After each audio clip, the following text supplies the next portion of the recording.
How to manage sync interval on Twitter. Hello guys, in today's video I'm gonna show you how to manage sync interval on Twitter.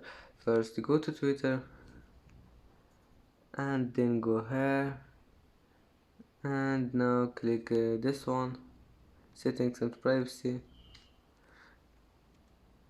and then click this one, accessibility, display and languages, and now click this one, data usage, and now you will find this one here, sync interval on Twitter, and then just click on it and choose anything you want, 1 hour, 2 hour, and just click on anything you want, and then you will change it.